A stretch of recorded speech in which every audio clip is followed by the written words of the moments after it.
Welcome વિદ્યાર્થી મિત્રો. ધોરણ 12 વાણિજ્ય વ્યવસ્થાના પ્રકરણ નંબર 7ની અંદર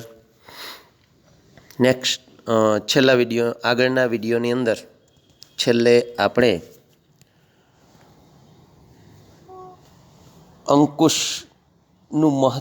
અંકુશના લક્ષણો એમાં 6 લક્ષણો આપણે જોયેલા છે. છઠ્ઠું લક્ષણ હતું રચનાત્મક પ્રવૃત્તિ. તો એ રચનાત્મક પ્રવૃત્તિઓમાં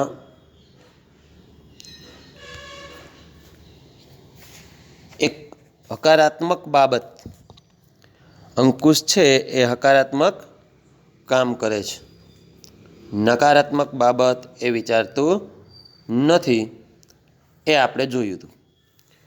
હવે એના લક્ષણની અંદર 7મું લક્ષણ છે આંતરિક પ્રક્રિયા. અંકુશ એ આંતરિક પ્રક્રિયા છે.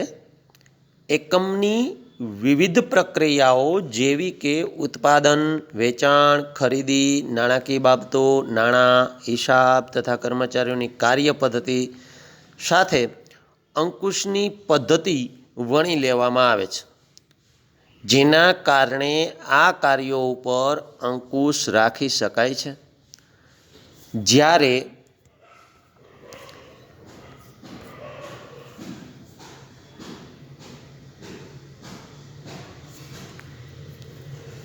બાહ્ય પ્રક્રિયાઓ જેવી કે સરકારની નીતિમાં ફેરફાર, તેજી મંદીની પરિસ્થિતિ, લોકોના મનોવલણોમાં ફેરફાર ઉપર અંકુશ રાખી શકાતો નથી.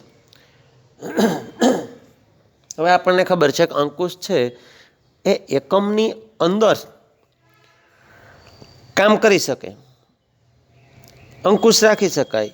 કોઈ પણ એકમના ધંધાની અંદરના પરિબળો છે, જેવું કે ઉત્પાદન કેટલું કરવું, વેચાણ કેટલું કરવું, કઈ રીતે કરવું, કેવું ઉત્પાદન કરવું, કેના દ્વારા વેચાણ કરવું, કેવું વેચાણ કરવું, જથ્થાબંધ કરવું, છૂટક કરવું, ઉધારથી કરવું, રોકડથી કરવું, એમ ખરીદી કેટલી કરવી, ક્યાંથી કરવી, ક્યારે કરવી, નાણાકીય બાબતો, નાણાં, હિસાબ, કર્મચારીઓ, આ બધી બાબતો એવી છે કે એના ઉપર અંકુશ રાખી શકાય. ધંધાના માલિકો, સંચાલકો આ બાબતો ઉપર અંકુશ રાખી શકે. પરંતુ અમુક બાબત બાહ્ય બાબત હોય, દાખલા તરીકે સરકારની નીતિમાં ફેરફાર, એમાં કોઈ ધંધાદારી વ્યક્તિ અથવા કોઈ ધંધો કંઈ કરી શકે નહીં. સરકાર જે નીતિઓ નક્કી કરે એ પ્રમાણે ધંધાએ રહેવું પડે. એટલે આવી બાબતો છે બાહ્ય બાબતો. તેજી મંદી, જો તેજી મંદી ઇકોનોમિક્સની અંદર તમે ભણો છો. તેજી એટલે બજારમાં ખૂબ પૈસા હોય અને ધંધાઓ પણ ખૂબ ચાલે, કારણ કે પૈસા હોય તો માણસની ખરીદી, વાપરવું વધી જાય. એટલે બજાર વેગવાન હોય, ગતિશીલ બજાર હોય, બજારની અંદર રોજ અવનવા સંશોધનો, નવું પ્રોડક્શન અને ધંધાઓ ખૂબ ચાલતા હોય ને તેજી કહેવાય. એમ મંદી, પૈસા જ ન હોય બજારમાં. આ ઉત્પાદન છે, બધું છે, વસ્તુઓ બધી બજારમાં આવે, પણ પૈસા નથી. પૈસા નથી એટલે શું થાય? કોઈ ખરીદે નહીં. ઓલ ઓવર વાત છે, આખા બજારની વાત છે. એમાં બધા જ લોકો પાસે પૈસાની આવક અથવા તો પૈસા ઘટી ગયા હોય, પૈસા નથી એટલે લોકો ખરીદી ઓછી કરશે. પછી ભલે પૈસા ન હોવાનું કારણ ઘણું બધું હોય કે ઇન્કમ ઘટી ગઈ. આજે આપણને ખબર છે કોરોનાનો કાળ ચાલે છે. કોરોનાના રોગની મહામારીને કારણે, આજે લોકડાઉનને કારણે લોકોના ધંધાઓ પડી ભાંગ્યા, ઇન્કમ ઘટી ગઈ. મજૂર વર્ગ છે એને ક્યાંય મજૂરી મળતી નથી, કારખાનાની અંદર ઉત્પાદન કરી શકાતું નથી, એટલે માલ વેચાતો નથી, એટલે કારખાના ધંધાદારી લોકોને પણ આવકમાં ઘટાડો થયો. એમ ઓલ ઓવર આવકમાં ઘટાડો થાય એટલે ખર્ચ ન કરી શકાય. અને આમ આ ચક્ર સતત ચાલ્યા કરે એટલે પૈસા બજારમાં ઘટી જાય, રૂપિયા ઘટે. ઇન્કમ ઘટે એટલે રૂપિયા ઘટે, અને એટલે બજારનું ખરીદીનું ચક્ર ઓછું ધીમું પડે, લોકો ખરીદી ના કરે, જીવન જરૂરિયાતની વસ્તુમાં ઘટાડો કરે, અથવા તો અતિ મહત્ત્વની વસ્તુ હોય એ તરફ જ ધ્યાન આપે. તેથી તેજી, મંદી, તેજીની અંદર બજાર ખૂબ ચાલતું હોય, ખૂબ પૈસા હોય, જ્યારે મંદીની અંદર પૈસા ઘટી જાય એટલે બજારની પ્રક્રિયા. અને આ બધું એક આર્થિક ચક્રને કારણે થતું હોય. એની અંદર કોઈ એક પેઢી, એક ધંધાદારી વ્યક્તિ છે એ કંઈ કરી શકે નહીં. લોકોના મનોવલણોમાં ફેરફાર, જો લોકોનું માનસ છે એ ધીમે ધીમે કાળક્રમે અમુક સમયે એના રહેણી કહેણી, એનું વિચારવું, એના શોખ, એ બધું બદલાઈ જાય. ધીમે ધીમે એમાં બદલ આવે.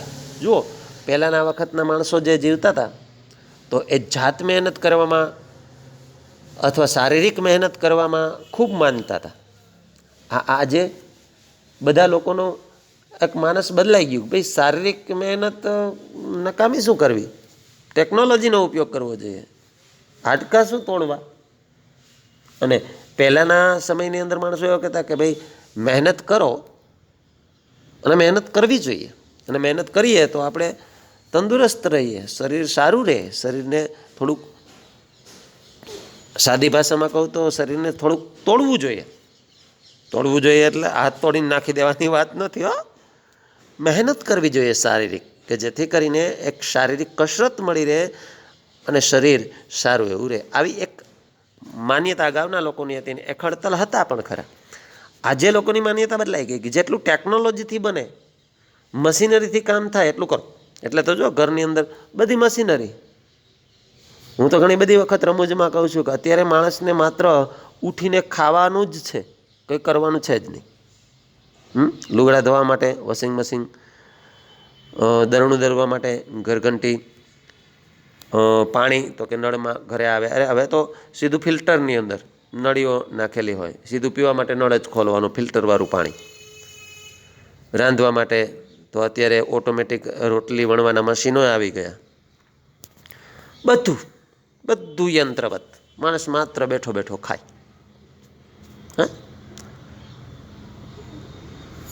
હું તો રમૂજમાં ત્યાં સુધી કહું કે હજી તો ટેકનોલોજી આગળ વધશે તો એવું થશે કે માણસને ખાવું પણ નહીં પડે.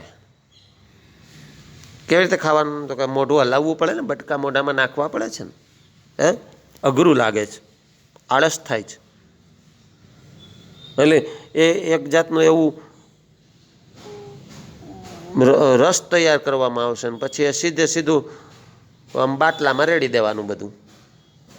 એટલે માણસ સૂતા સૂતા નળી મોઢામાં, ખાવાનું નહીં, સીધું પેટમાં ઉતરી જાય, જ્યુસ પૂરું.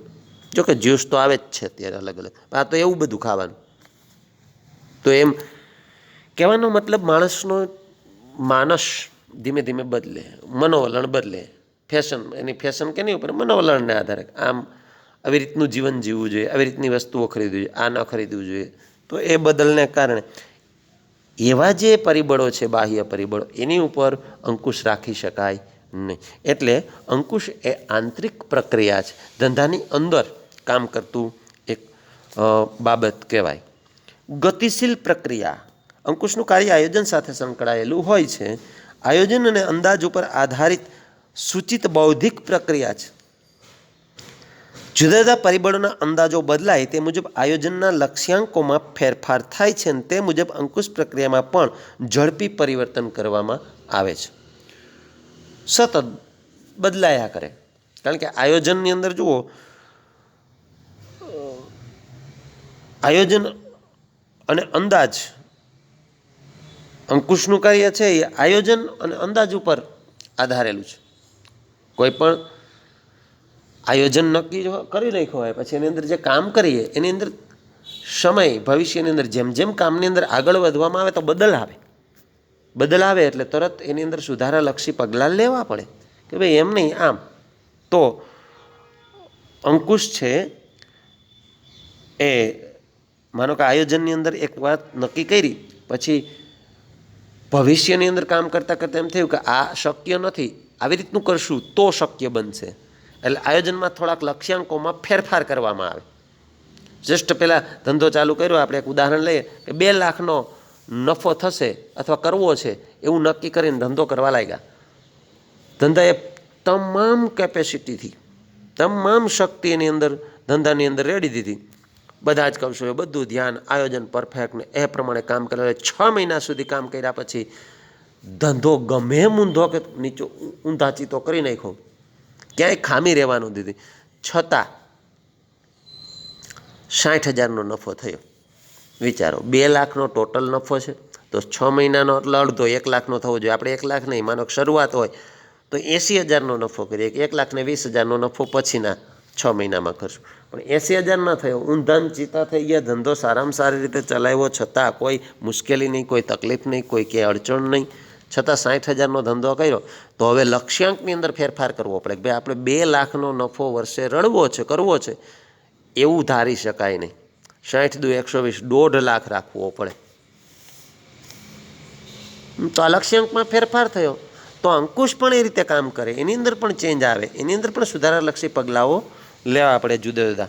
તો એમ ગતિશીલ પ્રક્રિયા છે અંકુશની. ત્યાર પછીનો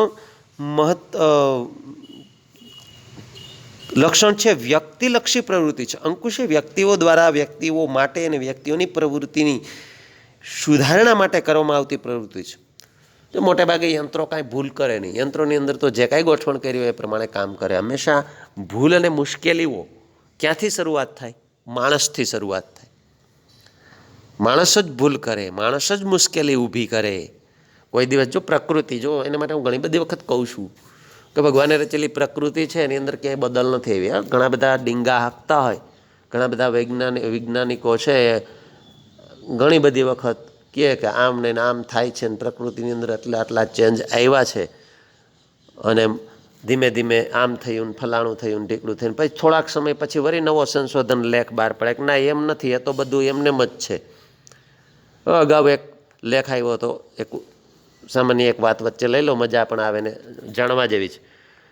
અગાઉ એક વૈજ્ઞાનિકોએ લેખ આપેલો કે ભાઈ હિમશિલાઓ, હિમશિખર, હિમાલય છે ધીમે ધીમે પીગળી રહ્યો છે, એની ઊંચાઈ ઘટતી રહેલી છે અને સમુદ્રની સપાટી છે ઉપર આવતી રહેલી છે. એટલે અમુક સમય એવો આવશે કે જ્યારે હિમાલય ઘણો બધો ઓગળી જશે ને એનું પાણી ક્યાંય સમાશે નહીં, એટલે પૃથ્વી ઉપર જે રહેવાલાયક આ જમીનનો ભાગ છે એની ઉપર બધે પાણી થઈ જશે. પછી અમુક સમય પછી થોડાક 2 વર્ષો ગયા, 2-4 વર્ષો, એટલે વળી પાછો એક નવો લેખ આવ્યો કે ના ભાઈ એવું કાંઈ છે નહીં, હિમશિલાઓ પીગળતી નથી, એ તો પીગળે છે એટલી જ પાછી હિમશિલાઓ એની ઊંચાઈ થઈ જાય છે, આપમેળે બરફનું બંધારણ થઈ જાય છે અને હિમશિલાઓ ઓગળવાને કારણે જે કાંઈ પાણી થાય છે એ તો રોટેશન ચાલે, સમુદ્રમાં જાય છે અને સમુદ્રમાંથી ફરી પાછું વરસાદ રૂપે એ હિમશિલાઓ બને છે. એટલે સમુદ્રની સપાટી એટલી બધી કાંઈ ઉપર આવતી નથી. આવો બીજો એક લેખ આવેલો. આમ વારે વારે ચેન્જ આવ્યા કરે, નવા નવા. એમ આપણે માણસો છે, આપણે એ તો બધાને ખબર છે કે માણસના પૂર્વજો કોણ? તો કે વાંદરાઓ. કેમ ભાઈ? તો કે વાંદરાઓની પૂંછડી છે. તો કે આપણે કેમ નથી? તો કે આપણે એ પૂંછડી ગહાઈ ગઈ. આપણા પૂર્વજો વાંદરાઓ હતા, એ બહુ ઠેકડા મારતા હતા ને પૂંછડી પછી ધીમે ધીમે જમીન ઉપર રહેવા લાગ્યા ને એને પૂંછડીનું બહુ કામ નહોતું. એટલે એ પૂંછડી એને માણસને પૂંછડી હતી એવું એક વૈજ્ઞાનિકે સંશોધન કરેલું કે માણસ છે એ વાનરની પ્રજાતિ છે. માણસના પૂર્વજો વાનર કહેવાય કારણ કે માણસને પણ આંતરપૂછ છે. એને પૂંછડી હતી એની નિશાની છે. એની હાવ ટૂંકમાં કહી દઉં તો તમે ડાર્વિનનો ઉત્ક્રાંતિવાદ ભણી ગયા છો. ડાર્વિને એવું કીધેલું કે જે અંગોની જરૂરિયાત હોય એ અંગો ટકે અને જે અંગો નિષ્ક્રિય બની જાય એ અંગો ઘસાઈ જાય, એ લુપ્ત થઈ જાય. એમ માણસને વાનર હતો એમાંથી ધીમે ધીમે પૂંછડીનો ઉપયોગ ઘટી ગયો એટલે એ પૂંછડી ઘસાઈ ગઈ ને એમાંથી માણસ થયો. પણ આજના આધુનિક વિજ્ઞાને એનો વિરોધ કર્યો અને કીધું કે એવું કાંઈ છે નહીં, ડાર્વિન ખોટો પડ્યો છે, હકીકતે ખોટો છે. કારણ કે જો વાનરની પ્રજાતિમાંથી માણસ થયો હોય તો આજે જે વાનરો દેખાય છે એ પણ ન રહેવા જોઈએ, તો માત્ર માનવ જ હોવા જોઈએ. પછી એમાંથી અમુક વાનરોની પૂંછડી ઘસાઈ જાય ને અમુકની એમને એમ રહે, એવું તો બને નહીં. ટૂંકમાં મારે કહેવાનો મતલબ એ છે કે પ્રકૃતિમાં કોઈ ચેન્જ હજારો વર્ષોથી જ્યાં સુધી આપણને જ્ઞાત છે ત્યાં સુધી કોઈ જાતનો ફરક દેખાતો નથી. આ માણસ તરીકે માણસ એમાં જો કંઈ એની પોતે બગાડ કરે એ વાત જુદી છે. બગાડ છે એની પ્રકૃતિમાં ચેન્જ ના આવે.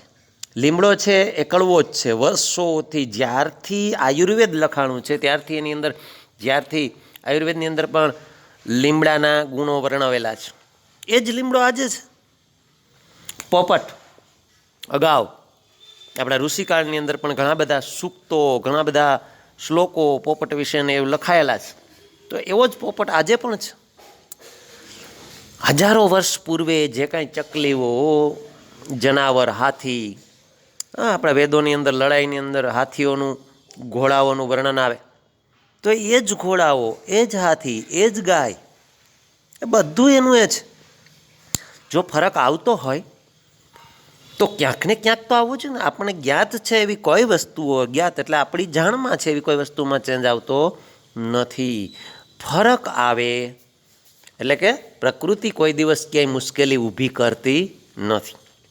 મુશ્કેલી કોણ ઊભી કરે? માણસ. હું તમને આંતરિક પ્રક્રિયાની અંદર, ગતિશીલ પ્રક્રિયાની અંદર, વ્યક્તિલક્ષી પ્રવૃત્તિની અંદર સમજાવું છું કે વ્યક્તિલક્ષી પ્રવૃત્તિ છે. માણસ ઉપર, માણસ કંઈ ભૂલ કરે, માણસથી કંઈ ખોટું થાય તો એના ઉપર દેખરેખ રાખવાની પ્રક્રિયા એટલે અંકુશ છે.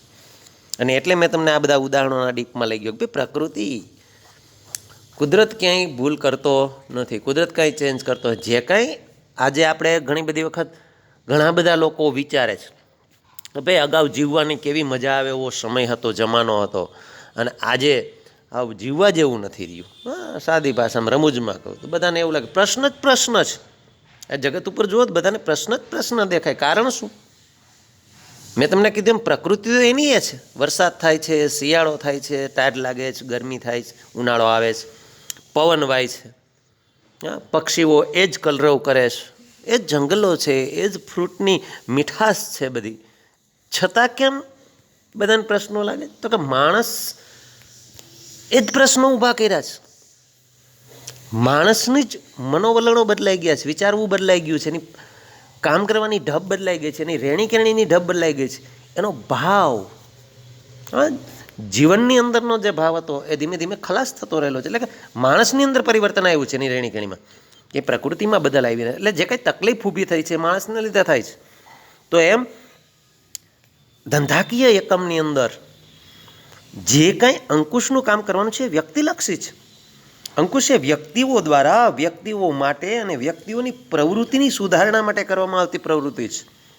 જો અંકુશની બહુ બીજે ક્યાંય જરૂર નથી. આપમેળે અંકુશ પ્રકૃતિની અંદર છે. જો ક્યાંય ઘણી બધી વખત મેં સાંભળ્યું છે, ઘણા બધા લોકો જો આવું જ્ઞાન થોડું ઘણું આપણે વિષય ભણતા સાથે સાથે હોવું જોઈએ. માત્ર અક્ષરયું જ્ઞાન પૂરતું નથી. હા, બધા જ ભણશું એટલે નોકરી મળશે જ એવું જરૂરી નથી. એટલે આપણને જીવનલક્ષી વાતો પણ ખબર હોવી જોઈએ. આજનું એજ્યુકેશન એટલું બધું ડીપમાં નથી કે જીવનલક્ષી શિક્ષણ આપે, પણ આપણે ભણતા સાથે સાથે એવું વાંચન, એવી વાતો આપણને મળવી જોઈએ અને મેળવવી જોઈએ. તો આપણો અભ્યાસ છે એ ઉત્કૃષ્ટ બને, સારો બને, ખીલી ઉઠે. અને એમાંની એક બાબત, એક નાનું એવું ઉદાહરણ લઈ લઉં. ઘણા બધા સંચાલકોના માઇન્ડવાળા જ કહેવાય એવા લોકો આ જગત ઉપર, ઘણા થિંકિંગ તત્વવેતાઓ, જેને કહેવાય ને સામાન્ય તત્વવેતા. ઓલા તત્વવેતાની વાત નથી, ધાર્મિક, આધ્યાત્મિક એ તત્વવેતાની વાત નથી, જીવનલક્ષી તત્વજ્ઞાન આપે એની વાત નથી, પણ કહેવાતા તત્વવેતાઓ એવું કહેતા સાંભળ્યા છે મેં કે માણસ જો માંસાહાર ન કરતો હોત, માછલીઓને એ બધું ખાતો ન હોત અને માણસ મત્સ્ય ઉદ્યોગ ન હોત તો સમુદ્ર છે એ માછલાઓથી છલકાઈ જાત. શક્ય છે આવું? નથી. ચાલો એક જસ્ટ એક્ઝામ્પલ લઈ લઈએ કે માણસ માછીમારી કરે છે અને મટન ખાનારા લોકો જે છે, નોનવેજ ખાનારા, એ લોકોને એ સપ્લાય કરે છે. માની લીધું ચાલો. તો સમુદ્રની અંદર માછલાઓ ઉપરાંત બીજી પણ ઘણી બધી પ્રજાતિઓ છે. કાચબા છે, મગર છે, જળસાપ છે. ભાઈ એ તો માણસ પકડતા નથી, એનો તો ઉદ્યોગ નથી, એનો તો કોઈ ખેતી નથી, છતાં એ પૃથ્વી પર વધી નથી જતા. કેમ? તો કે બધું કુદરતે જે કંઈ સૃષ્ટિનું સર્જન કર્યું છે એની અંદર નિયંત્રણ પર કુદરતી જ મૂકેલું છે. જરૂર નથી કે માણસે કુદરતનું નિયંત્રણ કરવું પડે. એટલે મત્સ્ય ઉદ્યોગ ન હોત તો પણ સમુદ્રની અંદર માછલાઓ છે આપમેળે જ જેટલા હોવા જોઈએ એટલા જ રહેતા હોત. સમુદ્ર માછલાઓથી છલકાઈ ન જાય. એમ કહેવાનો મિનિંગ મારો વ્યક્તિલક્ષી પ્રવૃત્તિ છે. જે કંઈ ભાંગફોડ કરે છે એ બધું માણસોથી જ થાય છે. એટલે માણસને નિયંત્રણમાં રાખવો પડે, અંકુશમાં રાખવો પડે. એટલે અંકુશ એ વ્યક્તિઓ માટે અને વ્યક્તિઓની પ્રવૃત્તિની સુધારણા માટે કરવામાં આવતી પ્રવૃત્તિ છે. તેના કેન્દ્રમાં વ્યક્તિ છે. અંકુશ એ કર્મચારીઓ ઉપર રાખવામાં આવે છે. દરેક પ્રવૃત્તિઓ અને કાર્યો કર્મચારીઓ દ્વારા જ કરવામાં આવે છે. જે ભૂલો અને વિચલનો મળે છે તે પણ વ્યક્તિ દ્વારા થાય છે. જો મેં અગાઉ તમને કીધું, જો આગલા ઘણા બધા રમૂજમાં વાતો કરી, થોડીક કુદરતની વાતો કરી ઉદાહરણ દ્વારા, તો બધી વાતોનો સાર એ મળે કે જે કાંઈ ભૂલ, અડચણ, તકલીફો ઊભી થાય છે એ માણસની પ્રવૃત્તિમાંથી થાય છે અને માણસ દ્વારા થાય છે. એટલે જે કાંઈ નિયંત્રણ અથવા સુધારાલક્ષી પગલાઓ લેવા પડે એ માણસની થતી પ્રવૃત્તિ ઉપર દેખરેખ રાખવી પડે અને માણસની પ્રવૃત્તિની અંદર જ સુધારાલક્ષી પગલાં અથવા અંકુશ રાખવો પડે. આમ અંકુશ એ વ્યક્તિલક્ષી પ્રવૃત્તિ છે. 10મું અને છેલ્લું લક્ષણ છે કે અંકુશ વૈધિક કે અવૈધિક હોઈ શકે. હવે વૈધિક અને અવૈધિક એ શબ્દો તમને અગાઉ પણ આવ્યા હશે ને ત્યારે તમે સારી રીતે સમજી ગયા હશો. છતાં અહીંયા ટૂંકમાં કહી દઉં કે વૈધિક એટલે લેખિત, નક્કી કરેલી બાબત, નિશ્ચિત લેખિત હોય એને વૈધિક કહેવાય. નિયમ લખેલા હોય, નીતિ લખેલી હોય, આમ એક સામાન્ય એવા કાયદો કહેવાય. કાયદાની ભાષામાં કોઈ એકમ હોય તો એકમના અંદરના પોતાના કાયદા હોય, દેશ હોય તો દેશના કાયદા હોય, નીતિ હોય. તો એમ લેખિતમાં જે કોઈ બાબત છે એને વૈધિક કહેવાય. અને અવૈધિક એટલે આપમેળે સમજીને થાય, લેખિતની જરૂર નહીં, તો એને અવૈધિક કહેવાય. એનું એક ઉદાહરણ લઈ લે કે ભાઈ આપણે સ્કૂલની અંદર ભણતા હોઈએ તો આપણને ટાઈમ ટેબલ મળેલું હોય કે 7:30 વાગે શાળાનો બેલ પડશે એટલે આપણે ક્લાસરૂમની અંદર વયું જવાનું. 7:30 થી 10 મિનિટની પ્રાર્થના, 7:40 સુધી પ્રાર્થના પૂરી, 7:40 આપણો લેક્ચર ચાલુ થઈ જશે. તો આ લેખિત વાત થઈ, વૈધિક બાબત થઈ ગઈ. પછી અવૈધિક બાબતનું એક ઉદાહરણ આપું કે ભાઈ આપણે લેક્ચર ચાલુ હોય ત્યારે એક વિદ્યાર્થીએ બીજા વિદ્યાર્થીને હરી નહીં કરવાની, લખણ નહીં કરવાના. પછી ચાલુ લેક્ચરે આપણે કોઈ વિદ્યાર્થીને ચીટીઓ ભરીએ તો એ આપણને ચીટીઓ ભરે, આવું ક્યાંય લખાણ ન હોય કે ભાઈ ચીટીઓ નહીં ભરવાનો, મસ્તી નહીં કરવાની, લેક્ચરમાં ધ્યાન આપવાનું. આ બધી અવૈધિક બાબતો છે, એ આપણી ફરજ છે, સમજેલી છે અવૈધિક બાબત. પછી આપણે કોઈ માણસ ચાલ્યો જતો હોય અને એમને જ કોઈ કારણ વગર ભૂમ દઈને એક લાફો મારીએ તો એ આપણને વળતો લાફો મારવાનો જ છે. તો આવું ક્યાંય લખાણ છે કે ભાઈ સામેવાળો લાફો મારે તો તમારે લાફો મારવો, અથવા તો કોઈ વ્યક્તિ ચાલ્યો જાય છે એને હળી નહીં કરવાની, એવું ક્યાંય લખાણ નથી. છતાં આપણે કોઈને હળી કરતા નથી. તો એ અવૈધિક બાબત છે, આપણા જીવનલક્ષી એક અવૈધિક બાબતનું ઉદાહરણ છે.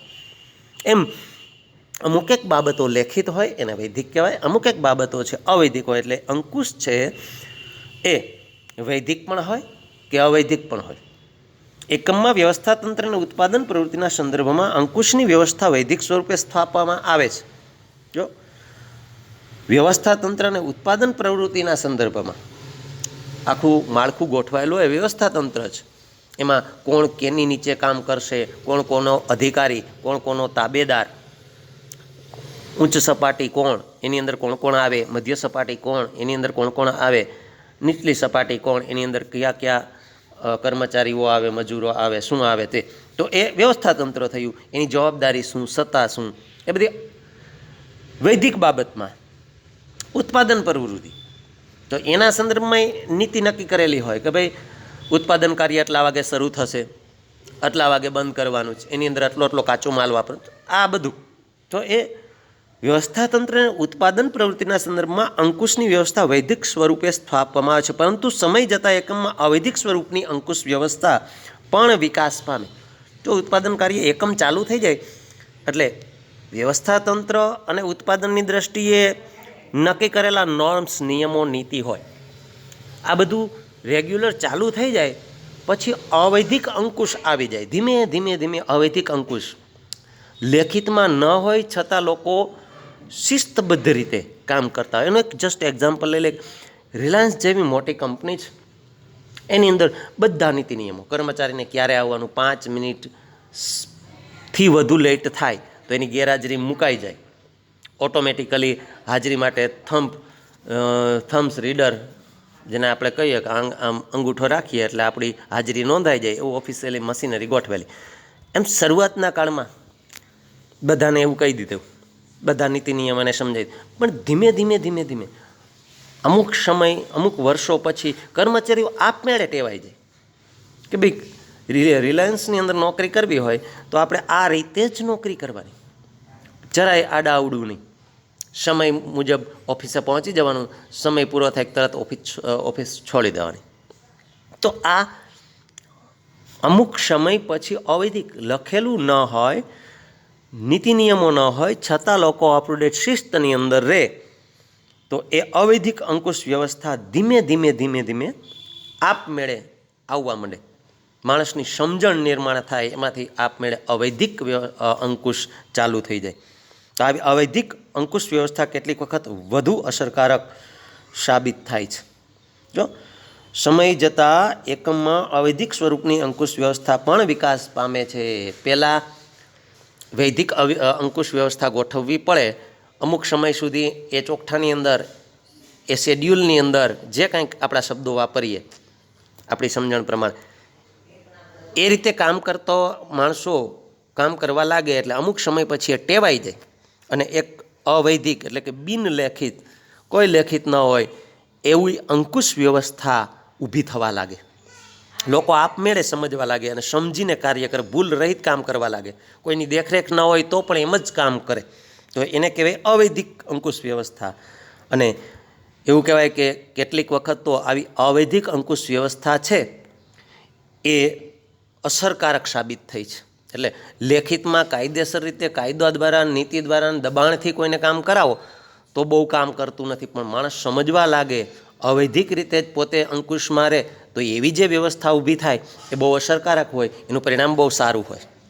અને આપણે જોઈએ જ છીએ ઘણા બધી કંપનીઓ, ઘણા બધા ધંધાઓ સ્વયંભૂ રીતે શિસ્તની અંદર એના કર્મચારીઓ માનતા હોય, ભૂલ રહિત કામ કરવામાં માનતા હોય, ચોકસાઈપૂર્વક કામ કરવામાં માનતા હોય. જો ઘણા બધા વિદ્યાર્થીઓ પણ એવા હોય, જો તમારામાંના જ ઘણા બધા વિદ્યાર્થીઓ એકદમ અપ ટુ ડેટ શિસ્તની રીતે રહે, આપણને થાય કે આવું કેમ? તો કે એના ઘરનું વાતાવરણ જ એવું હોય, અથવા તો એને પોતે જ પહેલેથી ટેવ એવી પાડી છે કે ભાઈ કાંઈ આડાઅવડું નહીં, નિયમિત અભ્યાસ કરવાનો, નિયમિત વાંચન કરવાનું, નિયમિત હોમવર્ક કરવાનું, કોઈ કે ન કે.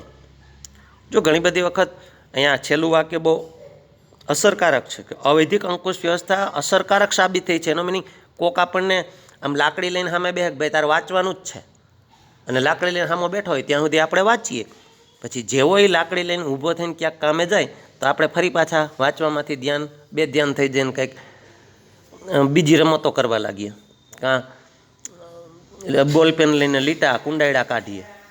હા, જો એ સામે લાકડી લઈને આવી જાય તો વળી પાછા આપણે વાંચો તો એની અંદર એ કાંઈ બહુ યાદ રહીએ નહીં, ક્યાં અભ્યાસ થાય નહીં. પણ અવૈધિક એટલે કોઈ કાંઈ કહે નહીં ને આપણે વાંચવા બેસીએ, આપણા મનથી સમજીને વાંચીએ તો એ ઉગી નીકળે. તો એમ આટલા અંકુશના લક્ષણો છે. હવે મહત્વ ઉપર આવીએ. મહત્વ.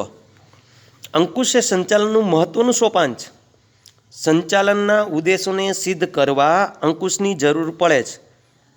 અંકુશ વગરનું ઔદ્યોગિક એકમ સારથી વગરના રથ જેવું ગણાય છે. યાદ રાખવાના છે એવા વાક્ય MCQમાં પૂછે. એકમની બધી જ પ્રવૃત્તિઓ, નક્કી કરેલી યોજનાઓ, આપેલી સૂચનાઓ અને નક્કી કરેલ સિદ્ધાંતો મુજબ થાય છે કે નહીં તેની ચકાસણી કરવાનું કાર્ય અંકુશ કરે છે. અંકુશનો મુખ્ય હેતુ ભૂતકાળમાં થઈ ગયેલી ભૂલો અને ખામીઓ શોધી તેનું પુનરાવર્તન અટકાવવાનો છે. આ એનું મહત્ત્વ થયું. 2, 4, 5 વાક્યો આપણે જે અત્યારે બોલ્યા એમાં પહેલું જ વાક્ય બોલ્યા કે અંકુશ એ સંચાલનનું મહત્ત્વનું સોપાન એટલે ઘટક છે, એક અંગ છે. સંચાલનના ઉદ્દેશોને સિદ્ધ કરવા અંકુશ આવશ્યક છે. અંકુશ વગર સંચાલનના ઉદ્દેશો સિદ્ધ થઈ શકે નહીં. અંકુશ વગરનું ઔદ્યોગિક એકમ. હવે જો બીજું મેં તમને મહત્ત્વનું વાક્ય કીધું એ સમજીએ. અંકુશ વગરનું ઔદ્યોગિક એકમ સારથી વગરના રથ જેવું ગણાય. રથ એટલે તમને ખબર છે, ઘોડાઓ જોડેલો રથ હોય. ઘણાને નહીં ખબર હોય કે સારથી કેને કહેવાય. સારથી એટલે એ ઘોડાઓની લગામો હાથમાં રાખી અને એનું સંચાલન કરતો હોય. આપણી ભાષામાં કહીએ તો ડ્રાઈવર. ચાલો આપણે આજની ભાષામાં સમજીએ ઉદાહરણ આ જ વાક્યને. તો કોઈ બસ હોય એની અંદર ડ્રાઈવર ન હોય ને એમને બસ ચાલુ કરીને જવા દેવામાં આવે તો ચાલે? ન ચાલે. તો એમ કોઈ પણ ધંધાકીય એકમની અંદર અંકુશ ન હોય તો એ આ ડ્રાઈવર વગરની બસ જેવું છે. ઘણાય કહે કે હવે તો સંશોધન થઈ ગયું છે, હવે તો રિમોટથી બસ ચાલે, ડ્રાઈવર ના જોઈએ. અરે ભાઈ, રિમોટ ચલાવે છે એ પણ એક જાતનો ડ્રાઈવર તો કહેવાય જ ને. એમ નહીં, કોઈ સંચાલન કરવાવાળો જ ન હોય, ડ્રાઈવર જ ન હોય. ઘોડાઓ જોડી દો, ચાલો બસ તો એક યાંત્રિક સાધન થયું. એટલે એને બદલે આ વાક્ય અહીં બરાબર છે. સારથી વગરનો રથ, એની અંદર જીવંત ઘોડાઓ જોડેલા છે, પાલતુ ઘોડા હોય. છતાં જો સારથી ન હોય તો ઘોડાઓને મન થાય એ દિશામાં રથને લઈ જાય. રથ ભટકાય નહીં. ચાલો ઘોડો સમજે છે એટલે એ સીધો ક્યાંય ભટકાય નહીં, રસ્તાથી ખાઈડમાં ન ઉતરી જાય. પણ એ આપણા નક્કી કરેલા ધ્યેય સુધી પહોંચે જ એવું જરૂરી નથી. એને મન થાય તો સારા ખેતરની અંદર પણ વયો જાય. એટલે અંકુશ વગરનું કોઈ પણ ઔદ્યોગિક એકમ છે એ રથ વગરના, સારથી વગરના રથ જેવું બની જાય. એકમની બધી જ પ્રવૃત્તિઓ, નક્કી કરેલી આપણા એકમની અંદર પ્રવૃત્તિઓ ઘણી બધી હોય, યોજનાઓ ઘણી બધી હોય, ઘણી બધી સૂચનાને આધારે કામ કરવાનું હોય, નક્કી કરેલા સિદ્ધાંતો મુજબ કામ કરવાનું હોય. તો એ બધું જોવાનું કામ અંકુશનું છે. એની અંદર એવી જ પ્રવૃત્તિમાં ભૂતકાળમાં કોઈ ભૂલો થઈ હોય તો એ શોધી અને ફરી પાછી એ ભૂલો ન થાય એ જોવાનું કામ અંકુશનું છે. એટલે અંકુશનું મહત્ત્વ ઘણું છે. મહત્ત્વના પણ 11 જેટલા પોઈન્ટ છે. એમાં પહેલો પોઈન્ટ, ધ્યેય સિદ્ધિમાં મદદરૂપ. અંકુશ દ્વારા એકમમાં રહી ગયેલી ભૂલો અને ખામીઓને શોધીને સુધારાલક્ષી પગલાં ભરવામાં આવે છે, જેને કારણે યોજના પ્રમાણે બધી જ પ્રવૃત્તિઓ આગળ વધે છે. તેથી ધ્યેય સિદ્ધિનું કાર્ય સરળ બને છે. આમાં બહુ સમજવાની જરૂર નથી, કારણ કે ભૂલો રહિત કામ ચાલુ થઈ જાય તો આપણા ધ્યેય સુધી આપણે ઝડપથી પહોંચી જ શકીએ. એમ એકમની અંદર પણ અંકુશો છે એ ભૂલો નિવારવાનું કામ કરે એટલે ધ્યેય સિદ્ધિ સરળ બને. પ્રવૃત્તિઓ ઉપર અંકુશ, કારણ કે અંકુશ પોતે જ એક જાતનો અંકુશ છે. એટલે જે કાંઈ પ્રવૃત્તિઓ થાય છે એના ઉપર એનો અંકુશ હોય, સ્વાભાવિક છે. ધંધાકીય એકમની વિવિધ પ્રવૃત્તિઓ અને કાર્ય વિસ્તારો, જેવા કે ઉત્પાદન. જો યાદ રાખજો, કાર્ય વિસ્તાર કેને કહેવાય એ અગાઉ આપણે જોયું જ હશે અને સમજી જ ગયા છું, છતાં જોઈ લઈએ કે કાર્ય વિસ્તારો એટલે એક જ એકમની અંદર અલગ અલગ પ્રવૃત્તિઓ થતી હોય. જેવી કે ઉત્પાદન એ એક કાર્ય વિસ્તાર થયો. વેચાણ, ઉત્પાદન થયું છે, ઉત્પાદનને રાખી તો મૂકવાનું હોય નહીં, એને વેચવાનું હોય. તો એ વેચાણ માટેની પ્રવૃત્તિ. કર્મચારીઓની પ્રવૃત્તિ એટલે કર્મચારીને લગતા કામો હોય. નાણાકીય પ્રવૃત્તિ હોય. ગુણવત્તા અંગેની પ્રવૃત્તિઓ હોય. ગુણવત્તા સતત ટકાવી રાખવાની અથવા વધારે ગુણવત્તાયુક્ત વસ્તુ બને એના માટેના સંશોધનો ચાલતા હોય. તો એ બધી પ્રવૃત્તિઓ છે, કાર્ય વિસ્તારો કહે. વગેરે પ્રવૃત્તિઓ અને કાર્ય વિસ્તારો ઉપર અંકુશ રાખી શકાય છે. ત્રીજું મહત્વ, આયોજન અસરકારક બને. નિષ્ણાતોના અભિપ્રાય મુજબ આયોજન રસ્તો નક્કી કરે છે. જો યાદ રાખજો વાક્ય, આયોજન છે એ રસ્તો નક્કી કરે છે. જ્યારે અંકુશ તે રસ્તે થયેલી પ્રવૃત્તિના વિચલનો તપાસીને તે સુધારવા પ્રયત્ન કરે છે. એટલે કે જે રસ્તો આયોજન દ્વારા નક્કી થયો છે એ રસ્તા ઉપર પ્રવૃત્તિઓ આગળ વધે, પ્રવૃત્તિઓ થવા લાગે ત્યારે જે કાંઈ ભૂલો અથવા અડચણો આવે, વિચલનો આવે, તફાવત આવે એ શોધીને દૂર કરવાનું કામ અંકુશ કરે છે. આમ અંકુશને કારણે આયોજનના લક્ષ્યાંકો એટલે કે આયોજનની અંદર નક્કી કરેલું ધ્યેય જ્યાં પહોંચવાનું છે એ નક્કી આયોજનની અંદર થઈ જાય તો ત્યાં સુધી પહોંચવાના જે લક્ષ્યાંકો છે એ સિદ્ધ થતા હોવાથી આયોજન સફળ બને છે. અંકુશને કારણે આયોજન સફળ થાય. ચોથું, પ્રવૃત્તિઓ વચ્ચે સંકલન. ધંધાકીય એકમની વિવિધ પ્રવૃત્તિઓ વચ્ચે સંકલન સાધવામાં અંકુશ પ્રક્રિયા મદદરૂપ થાય છે. અંકુશને લીધે જ એકમની બધી પ્રવૃત્તિઓ વચ્ચે સંકલન સધાય. સંકલન એટલે જુઓ, જ્યાં જે પ્રવૃત્તિ કરવાની હોય અને જેના ક્રમ અનુસાર પ્રવૃત્તિ, દાખલા તરીકે પહેલાં કાચા માલની ખરીદી કેટલી કરવી, ક્યાંથી કરવી, કેવી રીતે કરવી, એ કાચો માલ ખરીદાય પછી એને પ્રોસેસ વિભાગની અંદર, ઉત્પાદન વિભાગની અંદર લઈ જવાનો, પહેલાં કયા વિભાગમાં લઈ જવાનો છે, કયા પ્રોસેસના એકમમાં, એ ઉત્પાદન પ્રવૃત્તિ પૂરી થાય પછી એની અંદર લેબલિંગ, આ તે જે કાંઈ કરવાનું હોય એ વિભાગને, તો એ બધું સંકલન નિયમિત થતું રહે. ઉત્પાદન સતત ચાલુ હોય, એને જરૂરી કાચો માલનો ખરીદી યોગ્ય પ્રમાણમાં થતી રહે, એમ સતત કાર્ય ચાલુ રહે. એ માટે તમામ પ્રવૃત્તિઓનું જે સંકલન છે એ અંકુશ કરે છે. અંકુશ કહી દે કે ભાઈ બસ કાચો માલ હવે નથી ખરીદવાનો, હજી ઉત્પાદન પ્રક્રિયાની અંદર કાચો માલ પડ્યો છે અને એ બધું ઉત્પાદન થઈ જાય પછી કાચો માલ ખરીદજો. અથવા તો ઉત્પાદન પ્રક્રિયાની અંદર છેલ્લા એકમ કાચા માલના થોડાક બાકી હોય ત્યાંથી કાચા માલની ખરીદીના વિભાગને કહી દે કે ભાઈ હવે કાચા માલની જરૂરિયાત છે, મંડો ખરીદવા. તો આ રીતે એમ સંકલન કરવાનું કામ છે. કાર્યનું મૂલ્યાંકન. એકમમાં અગાઉથી નક્કી કરેલા ધોરણો અથવા પ્રમાણો દ્વારા વાસ્તવિક સિદ્ધિઓનું માપ કાઢી શકાય છે અને કાર્યનું મૂલ્યાંકન કરી શકાય. નક્કી કરેલ, પ્રસ્થાપિત કરેલ, અગાઉ નક્કી કરી લીધું એને ધોરણ કહેવાય કે આ રીતે આપણે કામ કરવાનું છે ને એટલું ઉત્પાદન મળવું જોઈએ, એટલા ખર્ચાઓ થવા જોઈએ. પછી કાર્ય થાય એટલે એની સરખામણી ધોરણો સાથે કરવાની અને પછી જોવાનું કે આપણે નક્કી કરેલું છે એ પ્રમાણે કામ થયું છે કે નહીં. નથી થયું તો કારણ શું છે, તકલીફ ક્યાં છે, મુશ્કેલી ક્યાં છે એ જોવાનું. એટલે કે કાર્યનું મૂલ્યાંકન કરવાનું કામ આ અંકુશ કરે છે. વિચલનો દૂર કરે છે. અંકુશ એ સુધારાલક્ષી કાર્ય છે, યાદ રાખજો. તેના દ્વારા પ્રવૃત્તિઓમાં રહેલા વિચલનો તપાસવામાં આવે છે અને તેના કારણો શોધીને સુધારાલક્ષી પગલાં લેવામાં આવે છે. તેથી વિચલનોનું પ્રમાણ ઘટે છે. જો નક્કી કરેલા ધોરણો અને થયેલા કાર્ય વચ્ચેનો તફાવત અથવા વિચલન, ખામી નિવારી શકાય. સત્તા સોંપણી માટે જરૂરી. જો અંકુશ છે એ સત્તા સોંપણીમાં પણ જરૂરી છે. કેવી રીતે? સત્તા સોંપણી માટે અંકુશ જરૂરી છે. કર્મચારીને કાર્ય સોંપાયા બાદ તેમની પર દેખરેખ રાખવાની જવાબદારી તેના ઉપરી અધિકારી ઉપર આવે છે. ઉપરી અધિકારી સત્તાની સોંપણી કરી શકે છે પરંતુ ઉત્તરદાયિત્વની સોંપણી કરી શકતા નથી. જો આ વાક્ય મહત્ત્વનું છે. ઘણી બધી વખત મધ્યમ અથવા લાંબા પ્રશ્નની અંદર અથવા કારણની અંદર પૂછે છે કે સત્તાની સોંપણી થઈ શકે, ઉત્તરદાયિત્વની નહીં. તો આ બે શબ્દો આપણને સમજાયેલા હોવા જોઈએ ને તે તમે કર્મચારી વ્યવસ્થાની અંદર સારી રીતે સમજ્યા હશો. છતાં શોર્ટમાં કહી દઉં કે સત્તાની સોંપણી એટલે કોઈ કામ કોકને સોંપવામાં આવે તો એ કામ કરવાની અમુક સત્તા એને આપવી પડે જેથી કરીને કાર્ય સારી રીતે કરી શકે.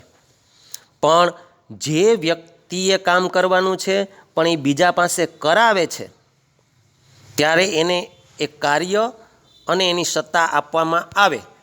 પણ એ કાર્ય બીજો વ્યક્તિ કરતો હોય અને એ કરવામાં જો કાંઈ ભૂલ થાય અથવા એ કાર્ય સારી રીતે ન થાય તો એની તમામ જવાબદારી છે, ઉત્તરદાયિત્વ છે, એ કાર્ય અંગેનું ઉત્તરદાયિત્વ એ મુખ્ય વ્યક્તિ જેને કામ સોંપ્યું છે અને જે કામ કરે છે એની નહીં, પરંતુ સોંપનાર, કાર્ય સોંપનાર વ્યક્તિનું જ ઉત્તરદાયિત્વ છે કે એ કામ સારી રીતે થવું જોઈએ. નહીંતર એનો જવાબ દેવાની એની ઉપર જે વ્યક્તિએ કામ કરવાનું હતું એ વ્યક્તિ બીજાને કોઈને કામ સોંપી દે હવે જસ્ટ એક્ઝામ્પલ લો એટલે તમને સમજાઈ જાય, નહીંતર એમને એમ તમને આપણે ગોટા વારશું તમે નહીં સમજી શકો. દાખલા તરીકે તમને તમારા મમ્મી પપ્પા ઘરથી બહાર ગામ જાય છે અને તમને એમ કહે છે કે અલે આ આપણા ઘરની ચાવી છે, કોઈને આપવાની નથી, આનું ધ્યાન તારે રાખવાનું છે. હવે આપણા મમ્મી પપ્પા આપણી ઉપર છે, એ આપણા અધિકારી કહેવાય, સમજી લઈએ. એને આપણને કામ સોંપ્યું છે ઘરનું ધ્યાન રાખવાનું, પાછા એ આવી જાય ત્યાં સુધી આપણને એને મુખ્ય ચાવી ઘરની આપી દીધી છે. હવે આપણા ઘરની અંદર આપણે અને આપણાથી એક નાનો ભાઈ પણ છે. એ હવે આપણે બન્યું એવું કે આપણે બીજી પ્રવૃત્તિઓમાં અટવાઈ ગયા અને આપણે ક્યાંક બીજે જવાનું, પાડોશમાં આપણા ફ્રેન્ડને ત્યાં જવાનું મન થયું. આપણે આપણા ભાઈને કીધું ચાલ આવવું છે, એટલે એને કીધું કે ના હું નહીં આવું, ના આવે. એટલે આપણે એને કીધું કે અલે આ ઘરની ચાવી છે, રાખજે.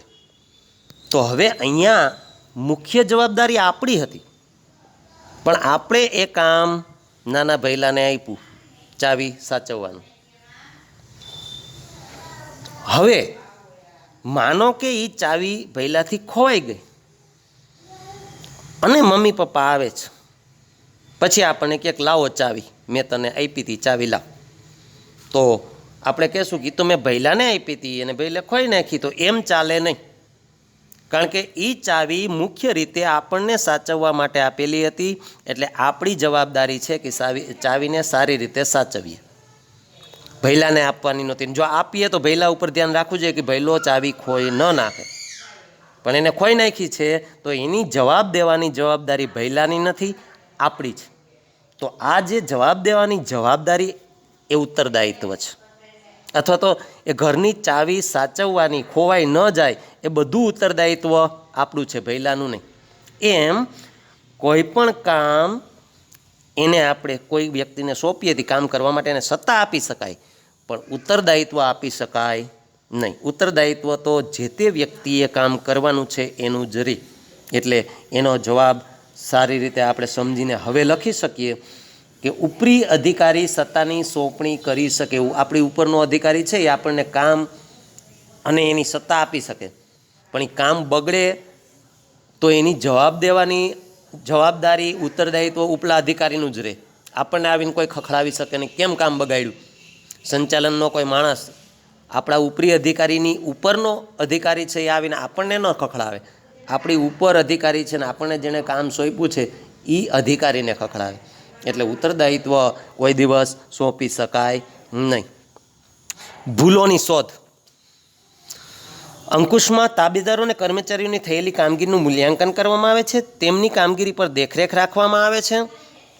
પરિણામે અંકુશ દ્વારા તેમની ભૂલો, મુશ્કેલીઓ, ત્રુટીઓ અને વિચલનોને શોધી તેમને દૂર કરવામાં આવે છે, જેથી ભવિષ્યમાં તેમનું પુનરાવર્તન થાય નહીં. એકને એક ભૂલ વારંવાર થયા કરે તો કોઈ દિવસ એનો ઉકેલ આવે નહીં. અને અંકુશ આ કામ કરે છે, એક વખત થયેલી ભૂલો શોધે છે, એ ભૂલો થવા પાછળનું કારણ શોધે છે અને એને નિવારવા ફરી પાછી ભૂલો ન થાય એ માટે અંકુશ દેખરેખ રાખે છે. લાંબા ગાળાનું આયોજન. જો આ બધું મહત્ત્વ છે અંકુશનું. લાંબા ગાળાની યોજનાઓના ઘડતરમાં અંકુશ મદદરૂપ થાય છે. અંકુશ પ્રક્રિયાને કારણે એકમની વર્તમાન પ્રવૃત્તિ અંગેની જે માહિતી પ્રાપ્ત થાય છે તેને આધારે લાંબા ગાળાના અનુમાનો કરી શકાય છે. જો ધોરણો, થયેલા કામની સરખામણી, આ બધું અંકુશનું કામ છે. અને સરખાવીએ અને જે કંઈ પરિણામ મળ્યું છે એના આધારે હવે ભવિષ્યમાં કેવી રીતનું કામ થઈ શકશે એનો અંદાજ બાંધી શકાય. તો એ આધારે લાંબા ગાળાનું આયોજન થઈ શકે. આ કામ અંકુશમાં આવે. અંકુશ થકી લાંબા ગાળાનું આયોજન શક્ય છે, કારણ કે લાંબા ગાળાનું આયોજન કરવા માટે અનુમાનો કરવા પડે અને અનુમાનો થયેલું કામ અને પરિણામની ધોરણો સાથે સરખામણી કરી અને અનુમાનો બાંધી શકાય. દોરવણીમાં મદદરૂપ. અંકુશ દ્વારા દોરવણીનું કાર્ય સરળ બને છે. અંકુશ કર્મચારીઓ ઉપર દેખરેખ રાખે છે, તેમને પડતી મુશ્કેલીઓ જાણે છે અને તેમને કાર્ય માટે માર્ગદર્શન અને દોરવણી આપે છે, જેથી નિર્ધારિત પદ્ધતિએ, એટલે નિર્ધારિત એટલે નક્કી કરેલી પદ્ધતિ મુજબ, ધોરણો મુજબ દરેક પ્રવૃત્તિ થઈ શકે. આગળ છેલ્લું મહત્ત્વનો પોઈન્ટ છે કાર્યક્ષમતાનું બેરોમીટર. બેરોમીટર એટલે માપન કરવા માટેનું મીટર. ધંધાકીય એકમમાં અંકુશનું કાર્ય જેટલું ચોક્કસ તેટલી સંચાલનની કાર્યક્ષમતા વધુ. આથી અંકુશને સંચાલનની કાર્યક્ષમતા માપવાનું બેરોમીટર કહે છે. કાર્યક્ષમતા બહુ મહત્વનો શબ્દ છે આખા સંચાલનની અંદર. કાર્યક્ષમતા, તો કાર્યક્ષમતાને તમે સારી રીતે અગાઉ સમજી ગયા હશો. ઘણી બધી વખત આ શબ્દ આવી ગયો છે. કાર્યક્ષમતા એટલે એક નાનું એવું ઉદાહરણ લઈ અને આપણે આ મહત્ત્વના પોઈન્ટ છે એને પૂરા કરીએ. કાર્યક્ષમતા એટલે એવો ઘટક, એવો ગુણ કે કોઈ વ્યક્તિ, એકમ અથવા કોઈ પણ બાબતની, માનો કે યંત્ર છે, એની પૂર્ણતઃ કામ કરવાની શક્તિના છેલ્લા એકમ સુધી કામ કરે અને જે પરિણામ મળે એ કાર્યક્ષમતા કહેવાય. આપણી અંદર ઘણી બધી કાર્યક્ષમતા હોય. માનો કે આપણા અભ્યાસ લેવલની જ વાત કરીએ તો આપણે મેક્સિમમ રોજે રોજ વધુમાં વધુ સારી રીતે અભ્યાસ કરવા માટે 5 કલાક ફાળવી શકતા હોઈએ અને 5 કલાક સુધી સારી રીતે અભ્યાસ કરી શકતા હોઈએ અને 5 કલાક દરમિયાન કરેલો અભ્યાસ આપણે સારી રીતે ગ્રહણ કરી શકતા હોઈએ તો હવે આપણે રોજે 5 કલાકનો અભ્યાસ કરીએ તો આપણે કાર્યક્ષમ રીતે અભ્યાસ કરેલો કહેવાય. જો 5 જ કલાક એવું નથી, કોઈની કેપેસિટી 8 કલાકની હોય, કોઈની કેપેસિટી 6 કલાકની હોય, તો એમ પોતાની કેપેસિટી મેક્સિમમ વધુમાં વધુ કેપેસિટી કેટલી છે ત્યાં સુધી કોઈ પણ કામ કરવાની. દાખલા તરીકે કોઈ એક માણસ છે એ વધુમાં વધુ 5 મણ વજન ઉપાડી શકતો હોય અને એને કોઈ તકલીફ ન થાય તો માણસ 5 મણનો વજન ઉપાડીને કામ કરે એની મહત્તમ કાર્યક્ષમતા થઈ કહેવાય. તો એમ કોઈ પણ કામ છે એની કાર્યક્ષમ રીતે થાય છે કે નહીં એનું માપન અંકુશ દ્વારા થાય. અને એટલે અંકુશ છે એ કોઈ પણ કામની કાર્યક્ષમતાનું બેરોમીટર છે. અંકુશ દ્વારા ખબર પડે, કારણ કે જે કાંઈ નક્કી કરેલા ધોરણો અને હેતુઓ, ધ્યેય છે એ નક્કી કરેલી મેક્સિમમ કાર્ય સપાટી સુધી લઈ જવાના જ હોય. કારણ કે શક્તિ છે એનો એક પણ એકમ પડ્યો રહે તો નકામો છે. દાખલા તરીકે આપણે એક સાદું જમણવારનું ઉદાહરણ લઈએ. માનો કે આપણે 10 ઢેફલીઓ બરફીની ખાઈ શકીએ છીએ. હવે આપણે બુફેની અંદર જમવા ગયા ને આપણે એમ કીધું કે ભાઈ ચાલો 11 ઢેફલી આપી દો. પછી આપણે જમવા બેઠા, 10 ઢેફલી ખાઈ ગયા. હવે 11મી ઢેફલી આપણાથી ખૂટે એમ નથી. જો ખાઈએ તો આપણને તકલીફ થાય એવું છે.